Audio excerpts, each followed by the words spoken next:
எதிர்க்கட்சி தலைவர் நேற்றே சொன்னோம், யாரை போடுறதுன்னு தலையை பிச்சுக்கிட்டு இருக்காங்க. உதயநிதி ஸ்டாலினை போடணுங்கிறாங்க. அவர் தூங்குவாருங்க. சட்டசபையில் அவர் தூங்கின வீடியோலாம் நிறைய வந்திருக்கு. அவர் இங்கே உட்காந்து தூங்குவார் அப்படின்னு 10 நிமிஷத்தில் உட்காந்துட்டு அங்கேருந்து போயிடுவார். ரெஜெண்ட் ஆஃபீஸுக்கு போயிடுவார். அதனால் அவர் இப்படிலாம் போட்டிங்கன்னா ஒன்றும் நடக்காது. கேள்விக்கு பதில் சொல்ல தெரியாது, கேள்வி கேட்க தெரியாது, எழுதி கொடுத்தா படிப்பார்.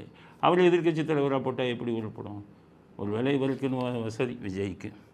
அதனால் விஜய் சட்டசபை அனுபவம் உள்ளவர்களை நீங்கள் பக்கத்தில் வச்சுக்கணும். அப்போ தான் கேள்வி பதில் இதுக்கெல்லாம் உங்களுக்கு தெரியும். ஏற்கனவே சொன்னேன், செங்கோட்டையன் அனுபவம் உள்ளவர். ஆனால் செங்கோட்டையன் பல விஷயம் பண்ணிக்கிட்டு இருக்கார். அதை உங்கள்கிட்ட சொல்லிடுறேன். பல பேர்த்துக்கு உங்களை கேட்காமலே நான் அதை வாங்கி தரேன் இதை வாங்கி தரேன்னு சொல்லிக்கிட்டு இருக்கார். அவர் தான் பண்ருட்டி ராமச்சந்திரனை கூப்பிட்டு தனி கட்சி ஆரம்பினார். எதுக்காக ஆரம்பிக்க சொன்னார்னு அவர்கிட்டே கேளுங்க. அதனால் இப்போ கூட சில திமுக சார்பு உங்களை கூட கட்சிக்குள்ளே கொண்டு வர பார்க்குறாரு. அதனால் செங்கோட்டையனை விட உங்கள் கட்சியில் சேர்ந்த ஜேசிடி பிரபாகரன் அனுபவம் உள்ளவர். அவர் அதிமுக எம்எல்ஏவாக இருந்தவர், நல்ல மனிதர். அவரை பக்கத்தில் வச்சுக்கோங்க, இது உங்களை போட்டு அப்படிங்கிறது எங்களுடைய கருத்து.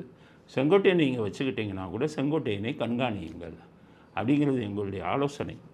முடிவை நீங்கள் எடுத்துக்கொள்ளுங்கள். உங்களுக்கு நல்லது சொல்லணும், நல்லது செய்யணுங்கிறதுக்காக இந்த ஆலோசனைகளை